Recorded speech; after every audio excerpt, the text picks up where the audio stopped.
Welcome. This evening's event is a special double pleasure for me, since it provides me and the rest of you with a chance to hear work from two remarkable, albeit very different poets, whom I have had occasion to be profoundly grateful to, not only for their own poetry, but for their services on behalf of the poetry of others. As a young poet in the 1960s, Tom Pickard sought out a then almost entirely unknown, or let us say, overlooked older British poet living in Northumberland in difficult circumstances. Thanks to Tom Pickard, the poet returned to his writing, and other poets began to discover it. This poet was Basil Bunting, now widely acknowledged to be the signal poet, let us say the father of British modernism. I began seeking out Tom Pickard's work, meanwhile, when Robert Creeley took up its praises, a few years after Basil Bunting's masterpiece Brig Flats came into my hands, which was in around 1968. It wasn't always very easy to find work by Tom Pickard, particularly in the US. But thanks in recent years to flood editions, we now have 3 major Tom Pickard volumes to read, easily available. And in fact, thanks to the ASUC bookstore, all 3 volumes are here for you to look at and to purchase if you want to do so. Tom is going to read from all 3 this evening. And thanks to the bequest of Roberta C. Holloway, we have him here with us this evening. Also available for you to look at, and in some cases to purchase, are chapbooks published by Achiote Press, which is a press that is edited and published by 2 graduate students here at Berkeley, Craig Perez and Jen Reimer. They published a chapbook, which unfortunately is out of print, as I will say again in a minute, if I read this correctly, by Hillary Gravendyk. Sometimes tersely lyric and haunted by anguish, sometimes freewheeling as a pickpocket perambulating the crowded fairgrounds as plummeting riders shriek from the roller coaster tracks, Tom Pickard's work has enormous force and a vital spirit. I will speak of Hillary Gravendyk and her work in just a minute, when I formally, or at least officially, introduce her reading tonight to you. But first, just a few quick words about the order of events. I will, as I say, introduce Hillary in a moment, and then Hillary Gravendyk will read from new and recent work. Following Hillary's reading, Jill Richards, who is herself a poet and currently also a graduate student here at Berkeley, will provide the introduction to Tom Pickard's reading. After Tom's reading, with his permission, we will take time for a brief question and answer period before we disband for the evening. Charles Legere, who is the co-coordinator of this series with me, Charles Legere and I invited Hillary Gravendyk to open this fall Holloway poetry series as a way of celebrating the publication of her chapbook, The Naturalist, which, as I said, alas, sold out at her last poetry reading, and to thank her for doing more than any other curator in the history of the Holloway series to make this one of the most prestigious reading series in the country with an international profile. During the 2 years of her co-curatorship, the modest, minimal, immobile Holloway website has become a major focus of online poetry attention, receiving hits from the Carolinas, Burma, Pennsylvania, Mexico, Russia, Kenya, Lebanon, Idaho, England, France, Oregon, etc., and by the hundreds. Major other elements were added to the website, and thus to the archived history of the English department and poetry at UC Berkeley, not the least of which are the podcasts of the readings, which are available to anyone in the world with internet access, and which are linked to a number of high-profile poetry-oriented websites. And also, through means that remained a total mystery to me, they appear on YouTube. Hillary also came up with the idea to produce a Holloway anthology, a volume featuring work by each of the Holloway poets, along with a memoir from each of them recounting their impressions of their residence in the department. The Holloway poet is appointed for a semester-long stay at Berkeley. It's usually a poet who's kind of just emerging into national stature, a youngish poet. Hillary has made this series happen in the real time and space of these readings in the Maud Fife Room and in the virtual time and space of poetry itself, forever unfolding before the eyes and ears of people under whose care it takes on its meaningfulness. Forever unfolding, poetry need not be in a hurry. The moments of which a poem tells may be fleeting, but the tale may be long. Enormous repercussions may spread out from an event in a poem, but those repercussions may not make a very loud noise. An epiphany can provide a nice ending to a poem, but the very best poems don't end. Hillary Gravendyk's poetry is about slow, or let us say long, understanding. They are about the exquisitely subtle phenomenological interplay between perception and body that is at the heart of much lyric poetry. The landscapes of the poetry in question are for her not symbolic. They are habitations of sensate bodily experience. The body does not recede from poetry. It is not lost from language. It insists on being present at the sites of perception and to participate in the unfolding of meaning.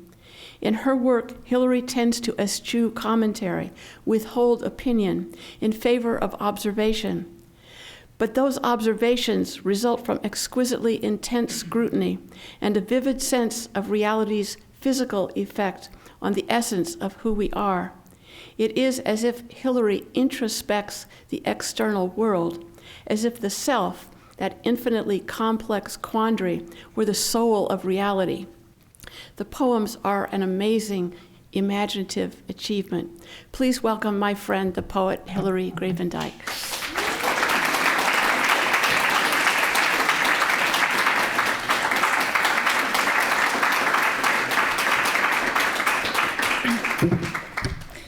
Thank you, Lynn, for that amazing introduction. I have to say that I have felt in the past 2 years immense gratitude for being able to be part of this series, and it's been a true pleasure. So the feeling's mutual, Lynn.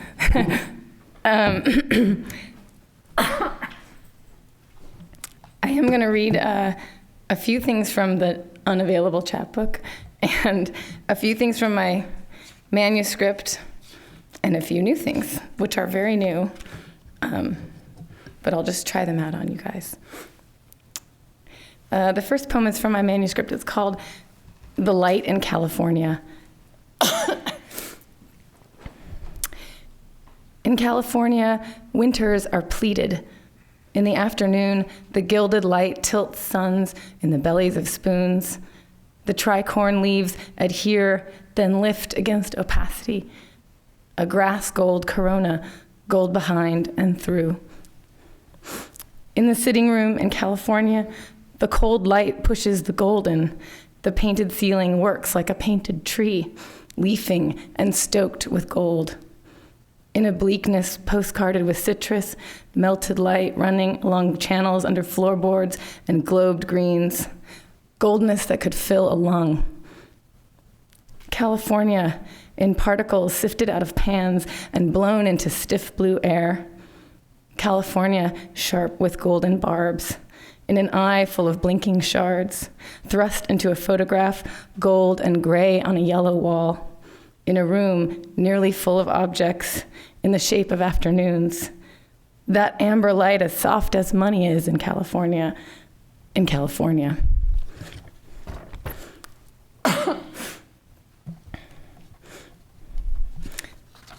This is a poem that is called The Secret of Inset Libraries, but it's also been called The Library of Secret Redress. I haven't really decided on it, but it was published under that second title in American Letters and Commentary, and I've now reverted to the first title. So make of that what you will. You're pressed along the ledge and gathering spores against storms. A November flood blooms like a harness over the shellacking banks, over the blood-stained water gauge. Our aureate tourniquet slumps over the memorized pasture.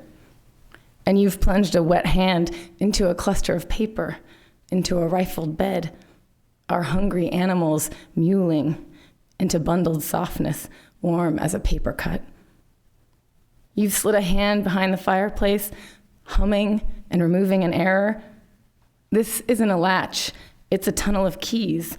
It's a cruor drawer, our cellophane skin crimped at the seams. It's a confusion, one breath to another, each prepped and legible, something swabbing the perimeter, plus our unhurried pulse, buried in salt. Now I'll read a few things from the chapbook. I apologize to anyone who's been to any reading of mine this summer. I keep reading the same poems from the chapbook, but there you go. I like them. So I'm going to read a series called Diorama. It's 5 very short little prose poems.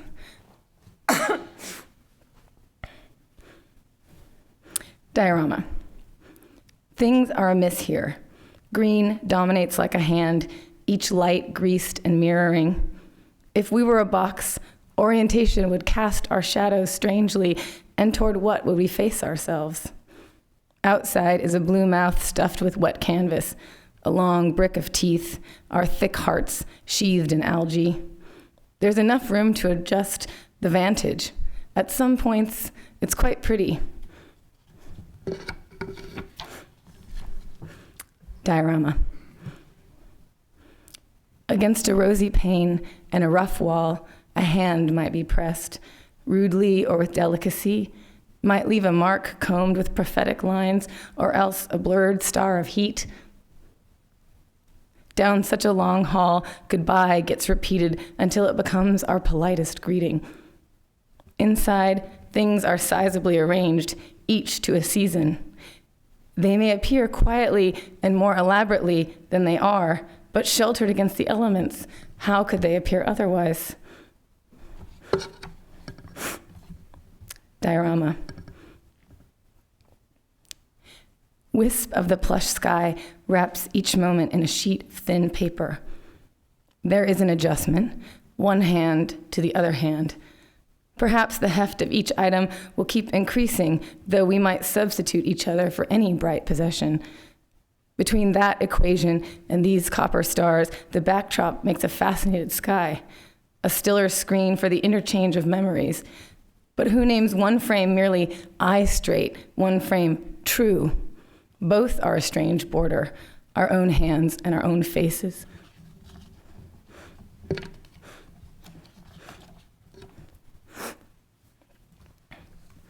Diorama. We've assigned an ailment to every set of actions. For instance, kisses are plummy with their warm infections. Conversation breeds its forms of death. We caution ourselves regularly, but it's true that every promise is a chronic one. Settled into bedroom and parlor scenes, we've devised a language for keeping our distance. This involves an exaltation of strangers at close range. We've grown bored at all the best plein air clinics, but it isn't that we despise communion, it's that we prefer authority.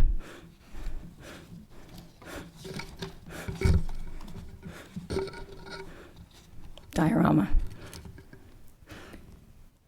Decoratively, we skim forward, studying streets that fold themselves into cul-de-sacs, elaborating patterns in the perforated sky. Each display repeats, hosts subtle alterations. Here, we describe desire as a numbered series. The light is trimmed into a retractable holiday.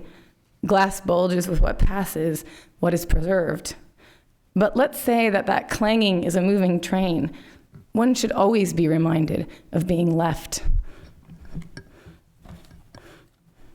And the last poem I'll read from the chapbook is called Safekeeping.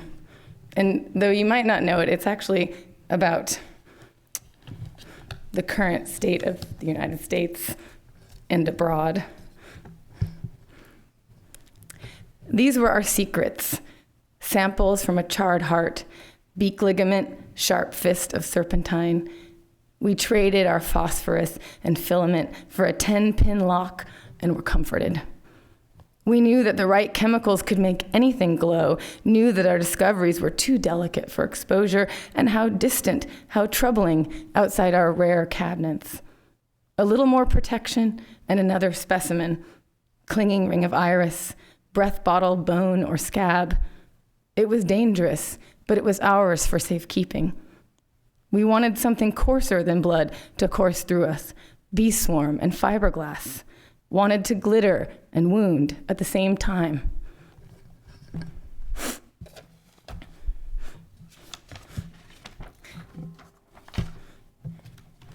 All right, now I'll read some new things. Most of these were written while I was in Vermont, at the Vermont Studio Summer earlier this year. And then a few things were written amazingly while I've been writing my dissertation. So this first one is called Prelude. Withheld any starting in the cool slab of the heart. Sister, sister, once is swept bare. Bundles of ice slung over the stopped river. At night, the hunter animals paw the soft turf, and future perfect meant sleeps in its veined cage. Withheld any starting, pressing palms to knees. O sister, stillness is unquiet, caller about to call in the startled air.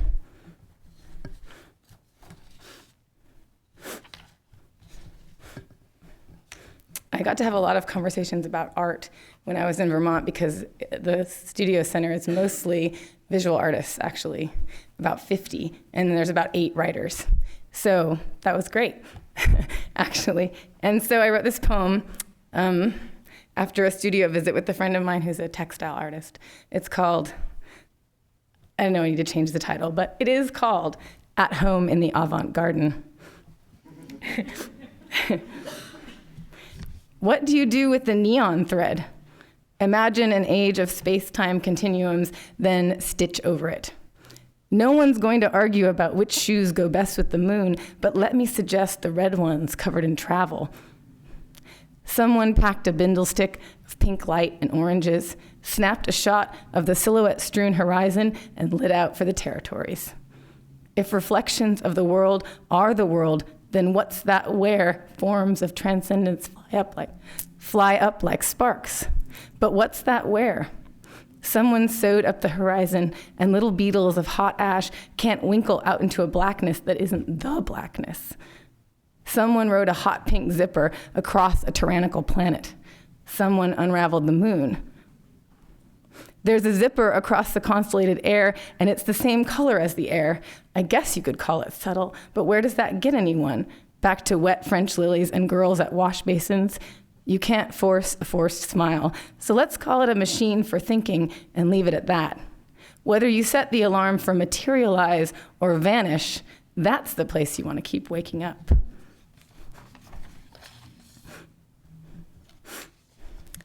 And on a totally different note, but also a prose poem, this is a poem I wrote after the slime tree bower, my prison, the Coleridge poem. It's called A Necessary Air. Always in the process of catching or losing, hived lung, yellow and tangled with blue air. At the office of synchronized bowers, a black-haired girl charges up the dirt stair and vanishes into the promising veil of brightness. Reflection-studded sky, greening and pitted with green weeds, the green-eyed hills carved into an unburnt hearth, purple with cold.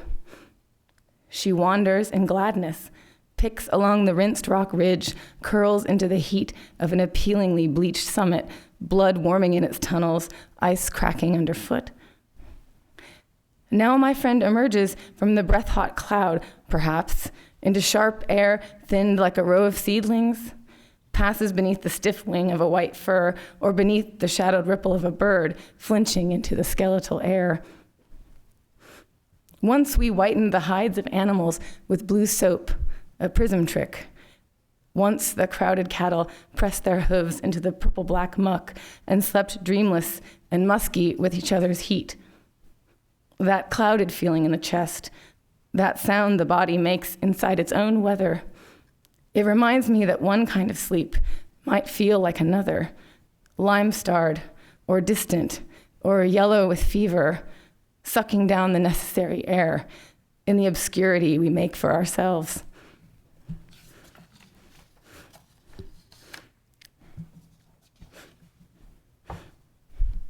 This one actually doesn't have a title.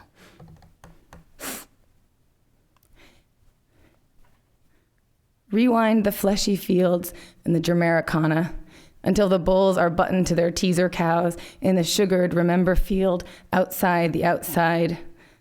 Grown, we could go to seed, fold back into the blown husk, and hunker down against the soft blackness windowed with rain.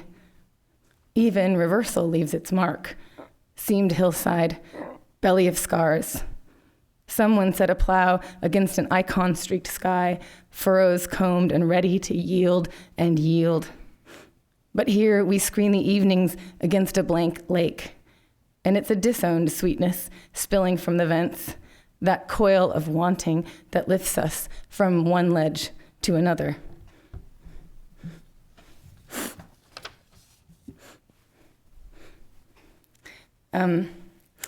This poem is fun for me to read. It's actually a collaboration with another poet, Cynthia R.U. King. It's called It Continually Interrupted Me. And we interrupted each other to write it. A blink on a face, such a thing. Busted traffic signal eye giving me away. Light winked in like periwinkle insects, scanning their wings for concealed weapons. A sun on snow or an on snow, flattened habitat for feeling. Mitten up to block the glare that colors every scene the same. Good work goes bad. A letter reaches into a pilfered vocabulary, trying to finish a home joined by a highway parade, mobile and honing in on an idea about red metallic stripes, a wearable boundary, like licorice. Lying down to shut eye in a dream where I've got a skirt made of honeybees who tell me, light is sweet, the job is got, but no one will share the couch with me. I can't settle and look up from outlandish refusal, pink and punch through like a ticket. Ruffles on the shoulder of looking up between stations of the crosswalk and a suspicious lack of traffic. The pocked words, pocked worlds on the bright star of every television screen. Between Pullmans and planets, I keep getting on this fickle train for its interstitial glimpses, Doss waters, moon on sea, lambskin night. The handprint window open to some right place in the genius of a dusty floating purse seiner, gathering all its dead treasures in one swipe.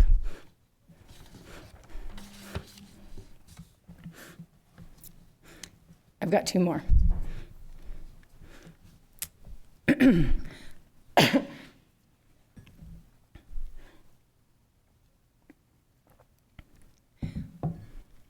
Watching is the faintest ghost. Spine like a string of oceans shifting across themselves. That's the back of every U, the underside of the drain. Always stopped at some new brink. There was certainty and there was anxiety ringing sharply in the head.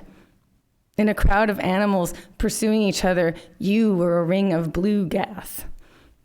Gas, hushed into your own heat. It's a temporary dazzlement, this business of being seen. We stoke it with seeking.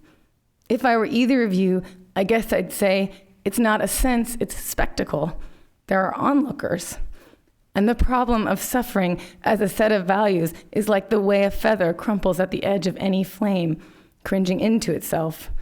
How hard to play to that smallest audience, the one where it's just your own eyes tunneling to your own heart. After a while, that tidal motion, something washes in, covers over the hands and the feet. No lipstick sundown, gaudy and content. No revisable horizon. This time, you navigate by the nearest breath. And this is the newest of all of them. It's called Chambers for Lingering. Excuse me. Mangy, pressed minute hand, a scratch along the blank clock face, stalker moon. It's not a bit like rest, these blown black hours, but now a darkening sea, now a white and rushing traffic, light combed into quick streaks. Mostly bloodless shooting, but it executes a whole set of strangers, repeats, closer. That's the half hour before I bloom in the eye of every you. On the phone, some disappointing news. But I've developed a few strategies for loneliness. It matters how you dress the crowd, how you answer the door. Back at the all-night elaboration, all the language is the language of birds, damaging and certain. Is this the part where everyone wakes up, the air close and nothing cool to the touch? Pink singing in the closed room, but actually no one is sleeping, no one is getting out of bed. I've unsealed each kissed brow, but when each turns to each, I'm out of range. I guess there's no crack in the window, but the air comes through. Thank you.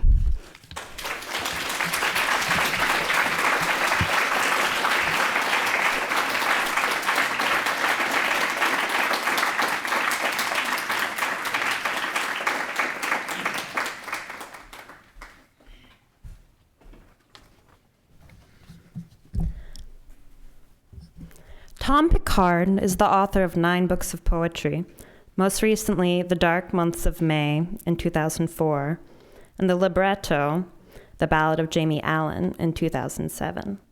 He has also directed and produced several documentary films, including We Make Ships in 1988 and Birmingham is What I Think With.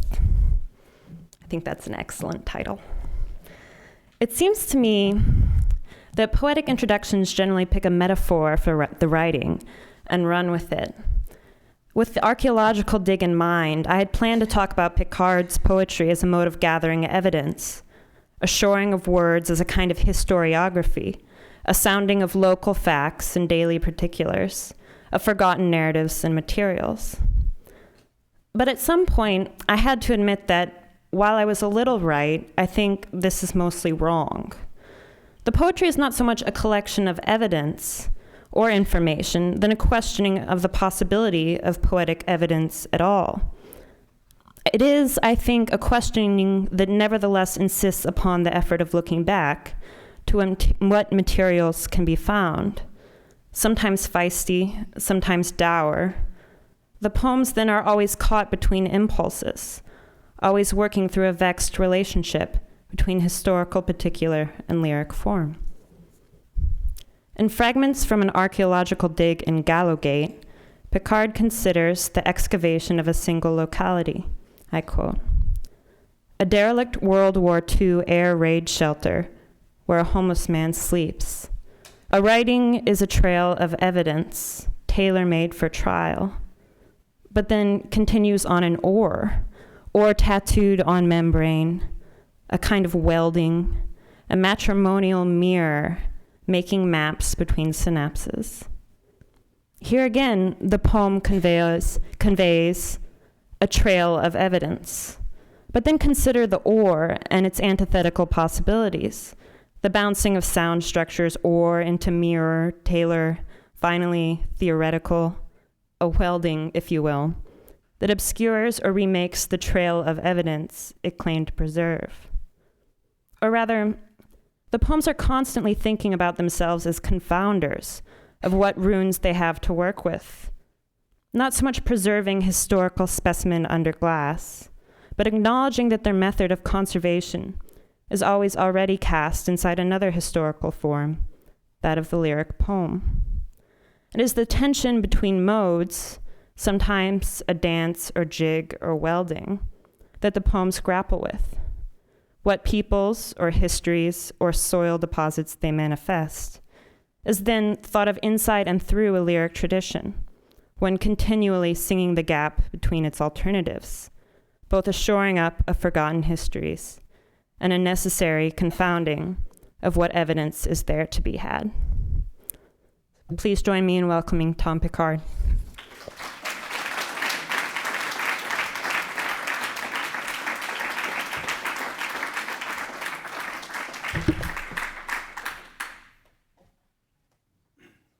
Well, my mother always said I would learn something if I came to college. So. No, I have. Thanks for that generous introduction. I'm going to read you a short poem to begin with, Geordie haiku, just to get you familiar with my accent. It's a dialogue between the Queen of England and her husband, the Duke of Edinburgh, I think it is. And I don't know if gobble's American, although I seem to remember Ed Sanders used it a lot. Gobble is a blowjob anyway. So, what's the matter with ye? Give us a poke. You want no bud gobbles. I'm fucking choked.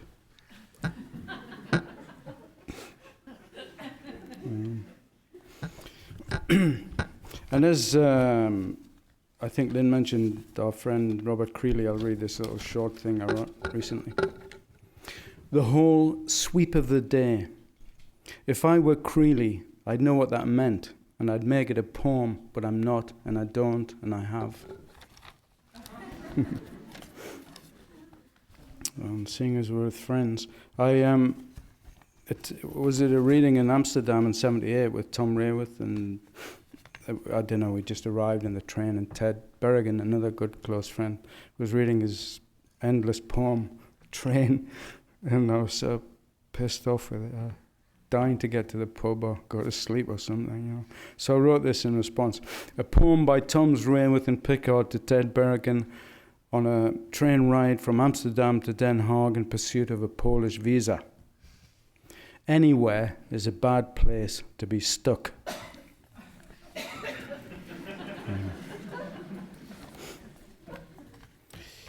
And found object.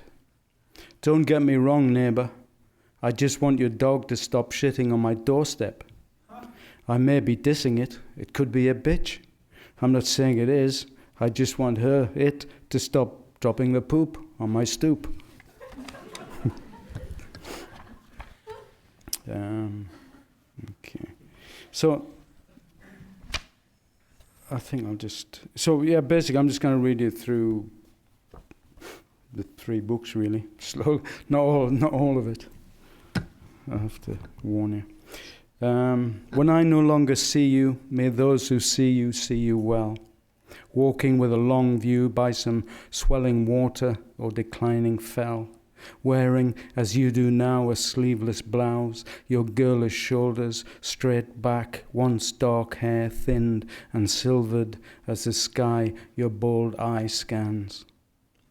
Someday, by a confluence of buried river and submerged stream, not beached I hope, nor lonely, remember days adrift in cloud, the scented meadows of our flesh. While walking city streets or wooded track, when bones compound or twist your back, let those who see you well. Rift. She plucks a feather from a swift in flight as I lift her slip and sink to inhale the pinks at her hip. Her buttocks are dusted with afternoon sunlight, and the hillside shakes a snaking river. 1st of May. The sky, another transatlantic. A fanny in Britain is a cunt, basically, and not an arse. 1st of May. The sky is full of flying fannies. She sits on my face. I eat an apple from her cunt. She laughs, my mouth full of cloud, her hair dark as the day before dawn. May Day today, May Day. It packs a lot in that, in a way, that poem, because it's dedicated to Ed Dawn, and my wife at the time, her birthday, wonderfully, was on the 1st of May, and for an old, socialist like myself, that was such a wonder to be in love with someone who was born on the 1st of May. And but actually, so we were out by the river and engaging, as you witnessed, and heard afterwards that Our friend Dawn, was diagnosed with cancer, and hence the Mayday at the end. So it's a strange making of a Gothic moment. Recovering from a late night drunk, an uneasy, unspecified remorse. At the kitchen table, she writes an essay on landscape and Gothic literature. A siskin at the window sings the assonance of assertion.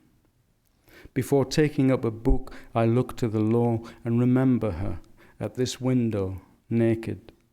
Her fingers clatter on a laptop. A chaffinch repeats and repeats and repeats its repetitions. I want to abandon my face in her thighs. A forbidding, uncontrollable terrain, tumultuous, tenacious, and sublime. I'm going to have to change my glasses, otherwise I'll read the wrong words in the wrong order. Oh, that's better. God. How clear.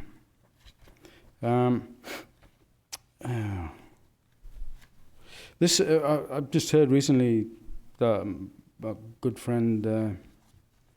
I'll read you this first. This is called Rope. At one time, I was, every now and then I'd sort of dip into writing an autobiography, and then I get bored and fall asleep.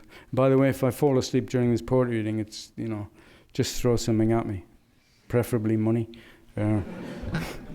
It's because I'm still a bit jet lagged. Actually, I woke up the other day. Just the television was on, and there was thousands of people at this conference wearing strange hats and chanting "Drill, baby, drill." And I thought, fucking hell, the Americans really like their dentists.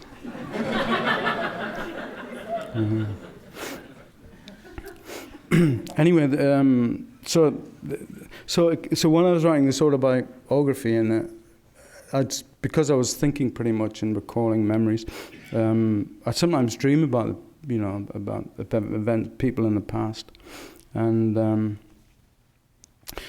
this guy appears, so this pretty much starts describing a dream, and describes Michael de Freitas, who came to me in a dream, who was, before he was involved in Black Power in London in the 60s, used to work he was a nice guy, I knew him very well.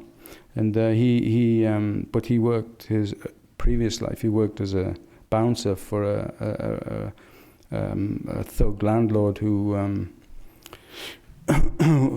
called Rackman. And Rackmanism is a term for landlords who, when they couldn't get rid of tenants because they had their tenancy was protected, you had security of tenure if you paid the rent, but they usually wanted to get rid of them and up the rent or yuppify the property. So the way they would do it, because they couldn't do it legally, was just throw them out the window or send somebody in to, beat them up. So they would run away. And that was, anyway, I was writing, it's called Rope. I was writing my book of revisitations, playing a bit part in a melodrama the angels walked out of, when Michael de Freitas, a.k.a. Abdul Malik, a.k.a. Michael X, executed Trinidad 1973, knocked on my door. "Is Tom Pickard here?" "No," I said, "but when I see him, I'll say you called." "Was my rent overdue?" "Who would hire the dead, who require no wages, work all hours, and for whom conditions could never be bad enough?" I'll never know what he wanted, that man with hell knotted at his neck, till I meet him there. A grudging dawn, and the grass is grey. Let there be day when I die, at least a gob of red in the east. They say there is a light brighter than the biggest arc in the dullest prison yard, where when rope draws tight to snap the switch from this to that.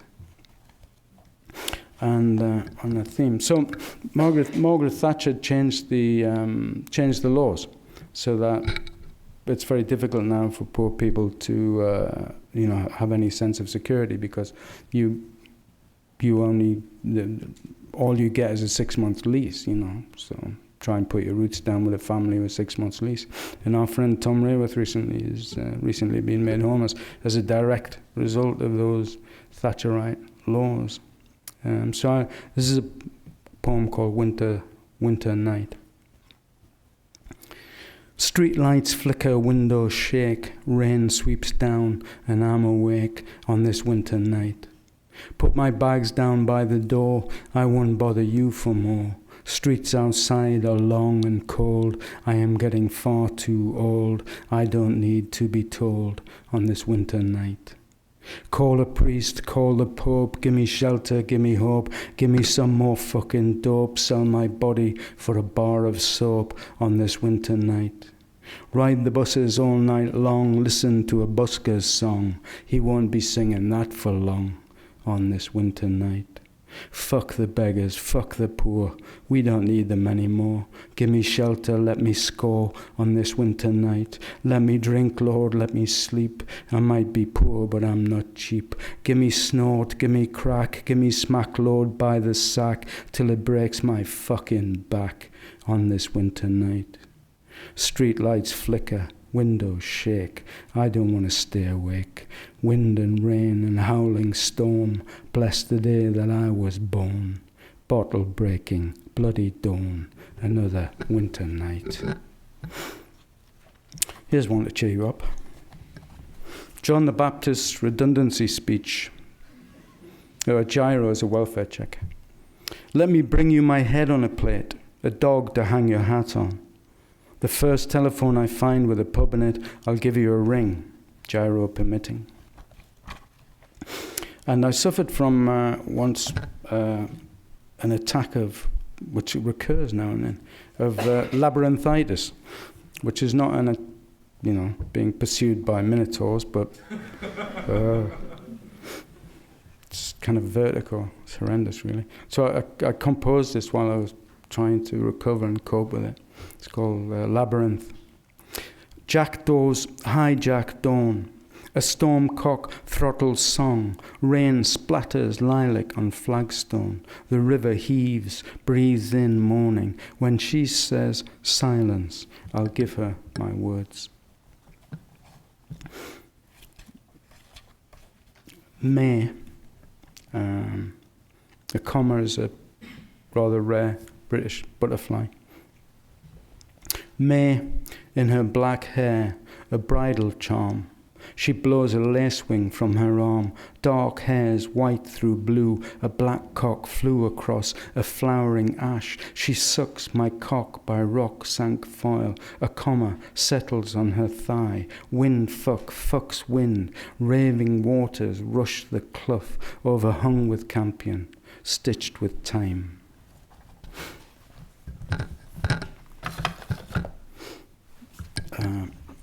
This is based on a Catullus poem, that's rather mean. Denial is a river in Egypt. God, I'm easy. A pushover for anyone with wine, a spliff, a condom and a bag. I say no thanks, and half a bottle later we're on the nest. But we were two halves of an erotic genius till you ditch me for a regular spot on a bar stool, who's twice the man he was after 1 year of your home cooking. You have a way of turning toy boys into turkeys, and he's another fattened for the chop. He grabs your arse in crowded bars, confusing it for one of his slack gins. He has a sudden urge to scratch.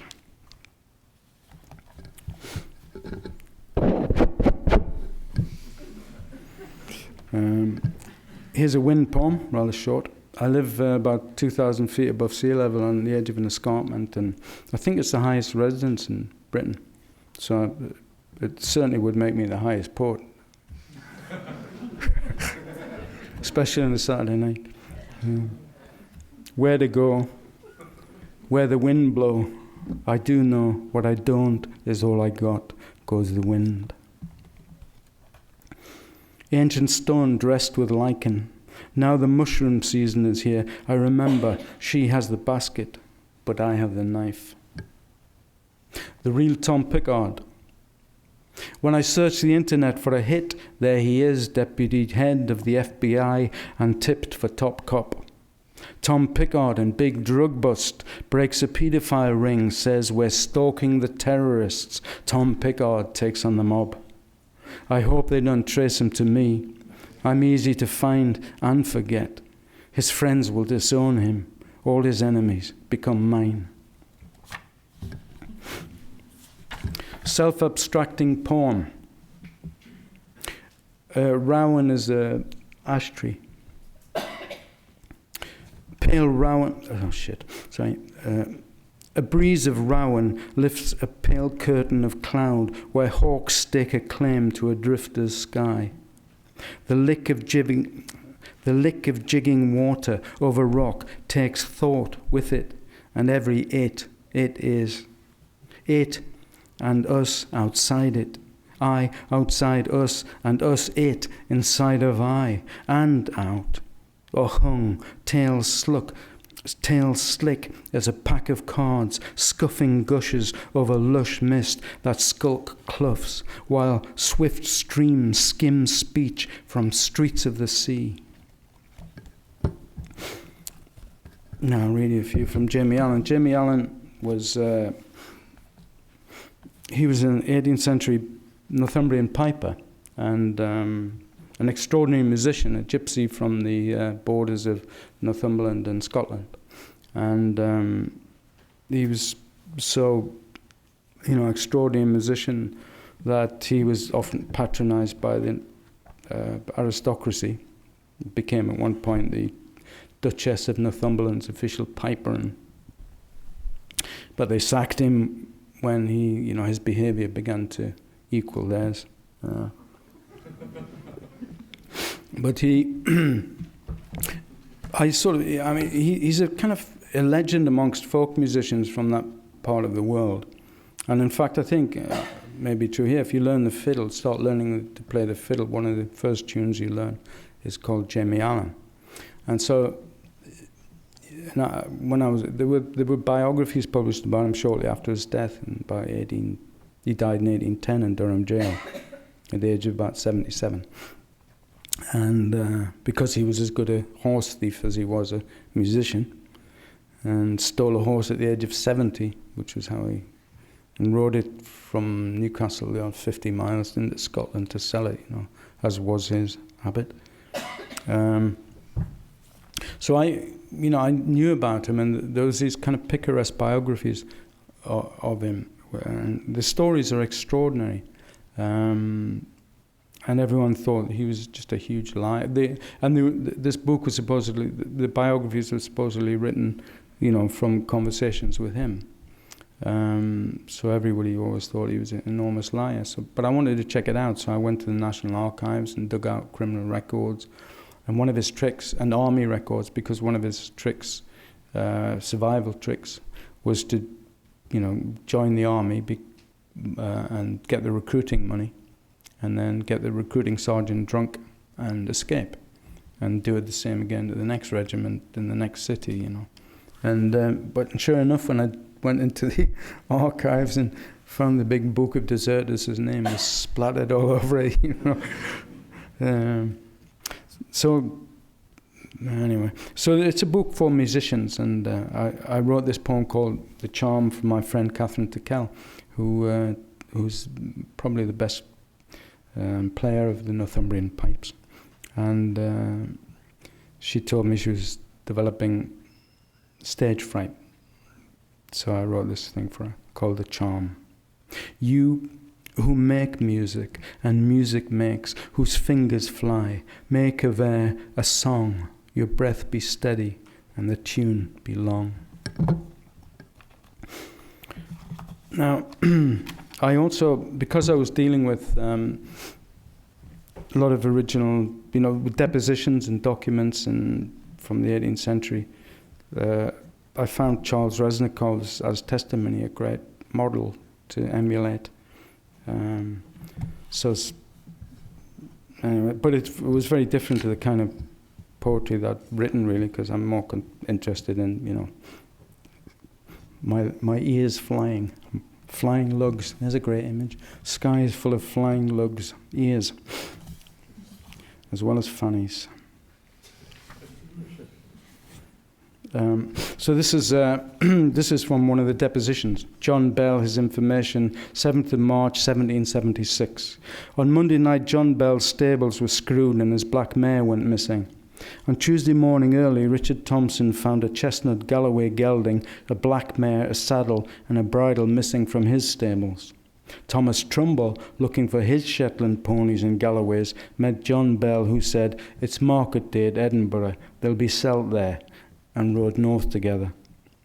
They gave out exact descriptions of their animals, and by 8 o'clock that night heard of a sighting on the Glasgow road at midnight. But they lost track, gave up the chase and turned south when they met the black mare with Jamie Allan on its back and his brother Robert riding the other. March horses. Wind tunnels, a hill's furrow, where crows hang and skate, 2 black blades slicing air and less than a feather between them. So the book, it also went to newspaper reports where there was hue and cries for stolen animals or wanted posters or adverts for deserters, and I've found lots of references to Allan. But it's also he very, very much attached to the landscape, and his always was in a hurry to get home. So and because I live in that landscape and write about it, I felt able to put my own voice, as it were, and give it to him. So with stuff like this, Well, actually, it's not like this, but I'll read this anyway. She sat astride me in the dark, and we were drunk. Rain on the attic roof, a random patterning of impact, or was it static from her stockings, lit the room, an instrument I was inside of.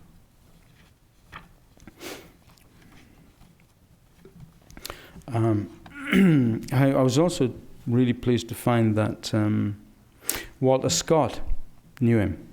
And I found a letter from Walter Scott to someone ordering a copy of the biography that I mentioned to you, which was published by 1818.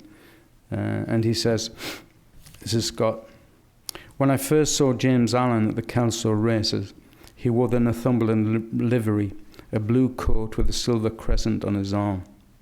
He was an admirable piper, but a desperate reprobate. The last time I saw him was in absolute beggary, and he behaved so ill at my uncle's house that the old gentleman, himself most admirable piper, would not give him quarters, though I interceded earnestly for him, the knave, as Davy tells Justice Shallow, being my very good friend. He was then quite like a pauper, with his wife and an ass, in true gypsy fashion. A low sky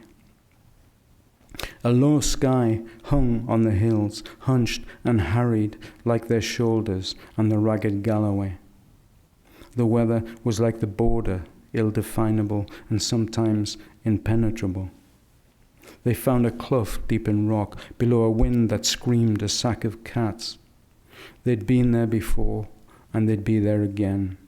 If the storm hadn't ripped, they'd have made Kelso by dusk. But anywhere is where they were going, and there was as good as it got. Annie found a windbreak and gathered kindling quickly, without talking. They ate in silence, and when they finished lay close, listening to the wind and the fire's crack.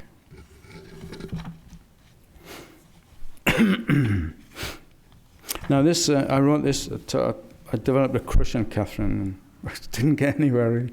But while I was researching all of these papers and depositions, I wrote and told her that I found this ballad, this old poem written on one of the depositions. And this is it. Right. But it wasn't, of course, because I just made it up myself. And broom is, I don't know if you have that here. Do you have the broom here? Okay. So go and play your pipes and wing your violin. The wind is howling through the dike, but you will not let me in. The reeds that grow through dunes of snow play an icy pitch, but while I've breath, I'll warm them, lest death turns out the broom. When death turns out the broom, we'll all be swept with nothing but blossoms on the broom. Then who will play my pipes, or you your violin, when the wind is howling through the dike and the dancers within?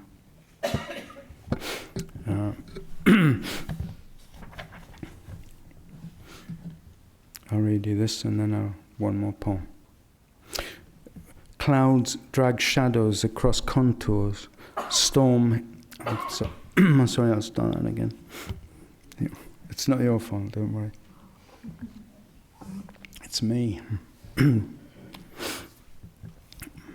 Clouds drag shadows across contours, storm hail between hassock, while west winds chase light, chasing vapour from the coast.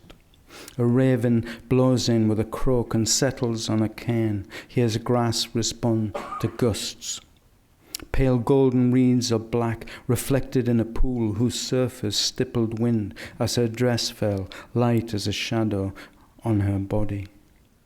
And if she were next to me now, all night under the low beams and shifting tiles, beneath the wind held for a moment as it passes and is forgotten, like a dream on waking or a blown note honed to silence.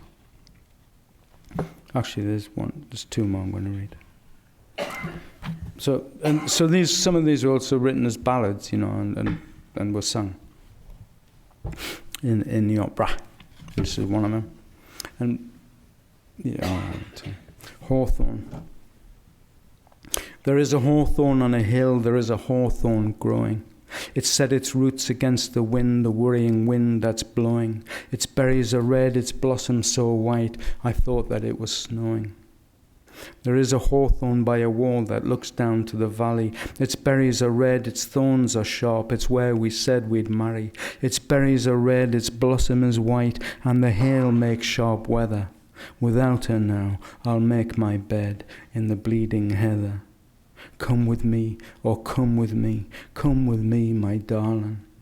The berries are red, the thorns are sharp, and the corbies are crying. Don't send me out, don't cut me down, don't exile me, my darling. The thorns turn red, kill the blossom dead, and the tethered wind is snarling. There is a hawthorn by a wall that looks down to the valley. Its berries are red, its thorns are sharp, it's where we said we'd marry. Its berries are red, its blossom is white, and the hail makes sharp weather. Without her now, I'll make my bed in the bleeding heather. So I'm going to finish with this poem, which is called Hidden Agenda. And it was commissioned by the New Statesman at the time of, a long time ago, at the time of the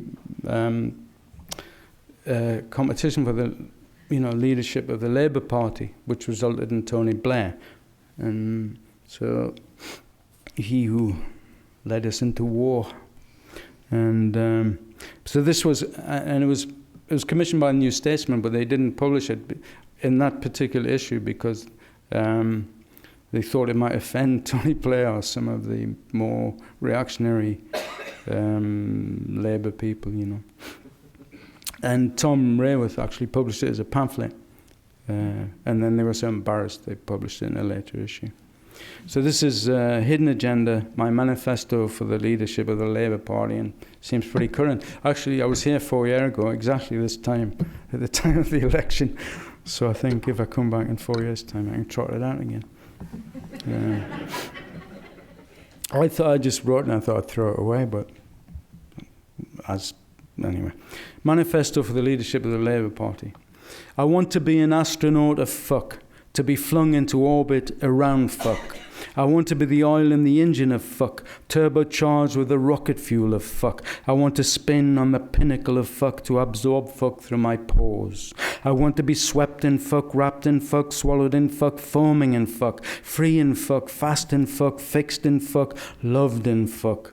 I want accommodation in fuck, security of tenure in fuck. I want to dive in fuck, swim, sink and drown in fuck. I want to be reborn in fuck and die in fuck. I want a daily delivery of fuck, an early morning milk round of fuck. I want a duck diet and dissolve in fuck. I want to dream in fuck.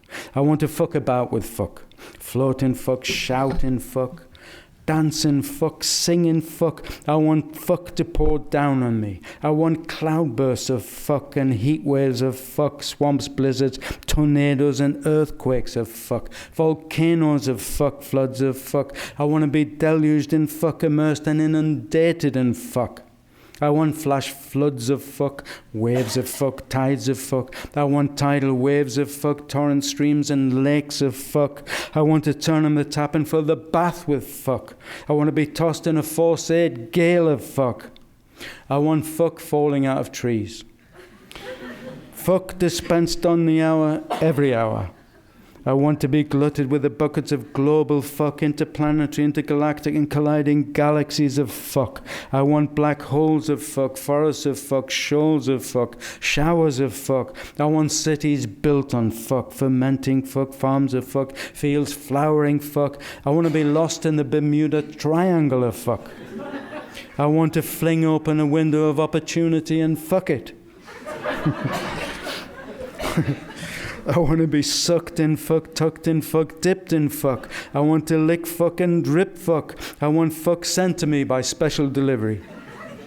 I want fuck to come by first class post. I want fuck for the foreseeable future.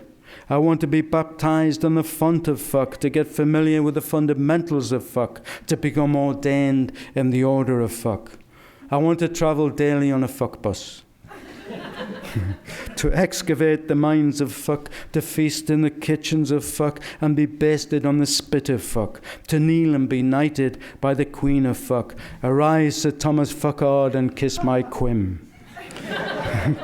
I want to live in the welfare state of the Republic of fuck. I want fuck on the national curriculum. Thanks for coming if you did.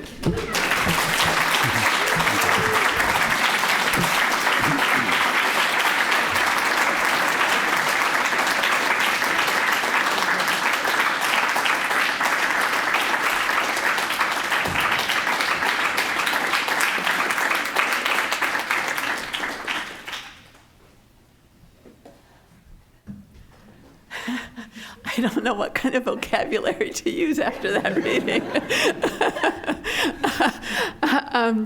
I'll resist getting raunchy and just play the decorous hostess. Questions for Tom Pickard or for Hillary Gravendyk? And if you have a question, if you'll give me a second to run over so you can talk to the mic so it can go in the recording. Yeah, Kit. Tom, you mentioned the opera. Can you tell us anything about it? Like, was it performed, or is there a recording? Yeah, yes, there is. It was commissioned by. If you couldn't, hang on a minute. Got a copy here. There it is. I'm going to put it out. Yeah, it was commissioned by the Sage Gateshead, which is a beautiful big concert hall that was built on the River Tyne, and John Hall was the composer. John Hall's a classical saxophonist, but as well as a composer. What was the question? Oh, is there a CD? Yeah, there is, and you can look at if you want information for it.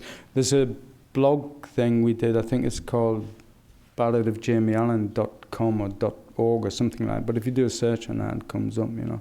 And there's photographs from the opera and the performance. And it had Catherine Tuckell playing the pipes. I should have played you some of it, really. And yeah, it was magic, really. It was performed. It was an interesting experience. And it was performed in 2005 for about 2 nights, and that's it. But it was a huge success, I have to say. Everybody loved it anyway in the audience. But they never repeated it, the bastards. Apparently it's quite difficult to get a second showing of a performance of a new work, so they say. But it is available, and it is rather splendid, I have to say. Yeah, and sorry, go on. Does that answer you? All right. Yeah. Did you did you write the libretto and then the book, or was it the other way around? Did you convert it into the libretto for the opera? I was because I've been intrigued by Allan since I was about 17, when I used to be buy and sell stuff from auction sales, and I found this old volume and amongst a whole pile of other stuff, and so I always never quite knew what to do with it. And I thought it would make a great film, this kind of marvelous picaresque adventures. So I never quite knew how to turn it into my art, as it were, And I forgot your question. What did you say? Which came first? Oh, okay, yeah, all right. So I've been thinking about it all my life, really, all my creative life, and I wrote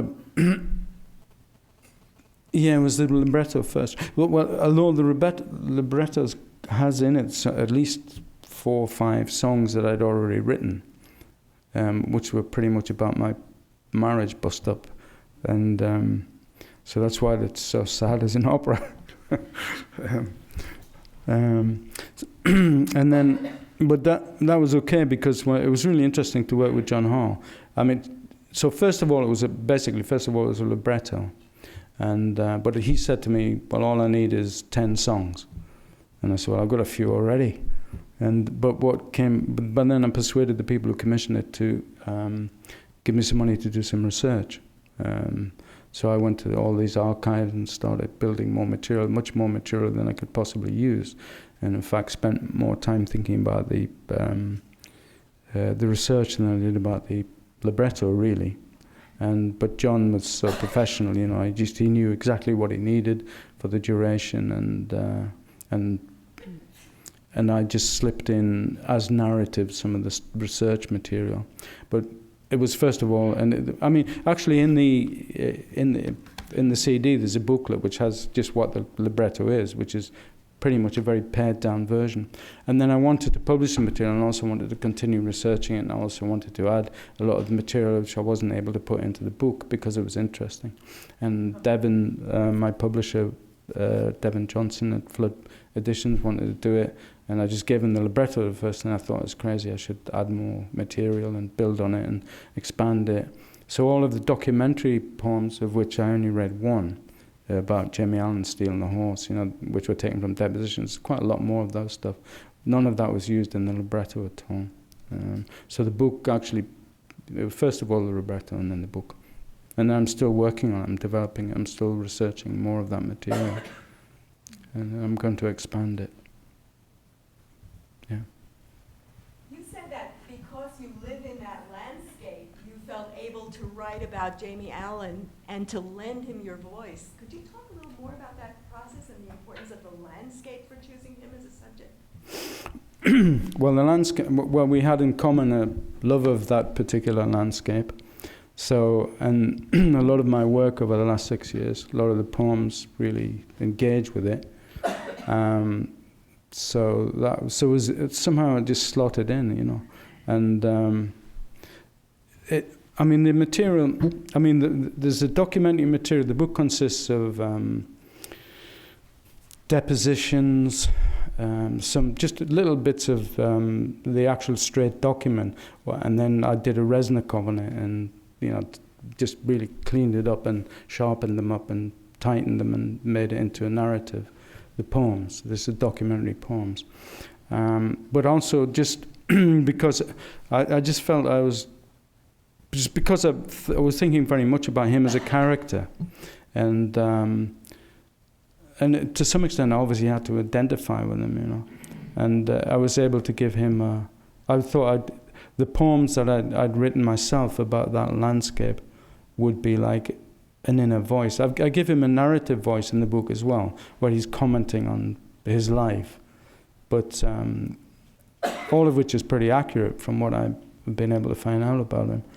But I thought that shared love of that landscape would serve in the way I'd written them in poems would serve as his inner voice, if you like, and it just kind of fitted, really. Just get, in terms of the different textures in the book. Yeah. Following up on that, how do you think being a poet is like being a horse thief? I thought you were going to say like being a whore.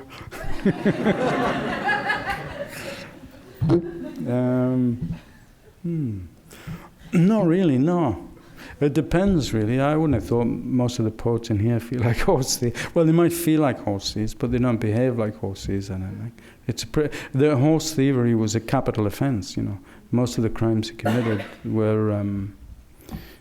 so I don't think many of us take those kind of risks. You know, risk execution for our art.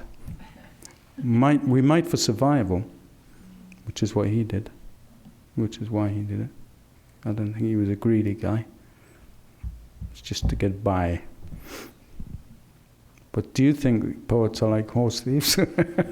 in your experience, is this what you're telling us? It seems to mind somehow that a poet would write about a horse thief. It seems like it makes sense. I suppose that kind of, you know, being outside of the law, if you like, or, you know, astride the law and breaking bounds, I suppose most poets nourish a thought of being kind of outlaws. I don't know, do you? Oh, absolutely. There you go. Yeah, ever since the Romantics.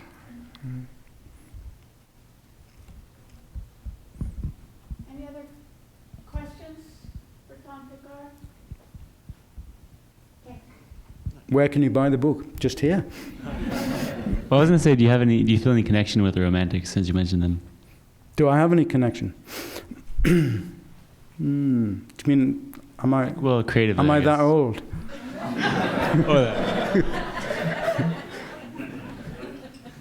I don't know, well, yeah. I like them, some of them. Coleridge and all those. Yeah. What do you mean connection with them? Well, I mean, do you consider yourself sort of continuing their project?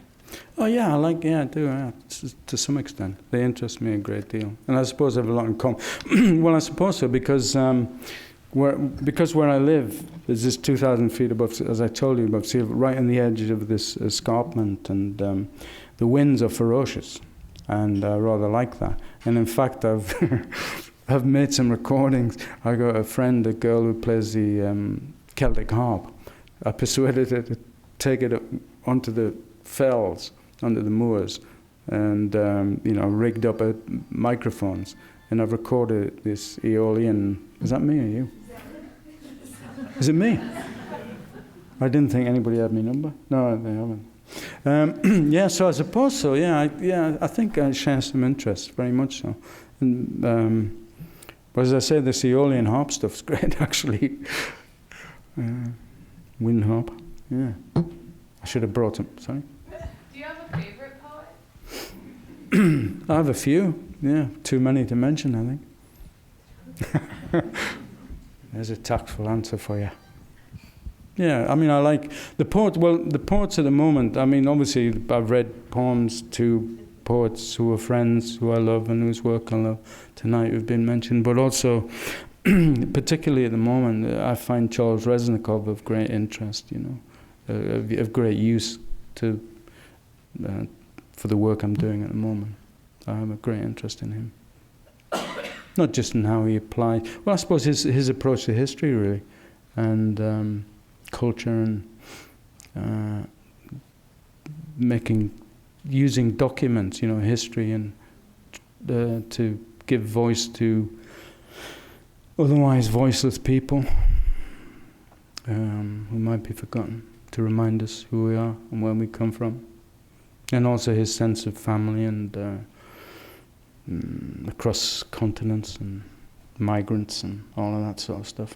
Rather intrigues me at the moment, interests me, especially as I'm in America, where you're all immigrants, I believe. Almost all. Yeah, aren't we? Well, yeah, apart from the Red Indians and that. The Native Americans. All right. All right, I think that's enough for this evening. Thank you, Tom Pickard. Thank you. Thank you.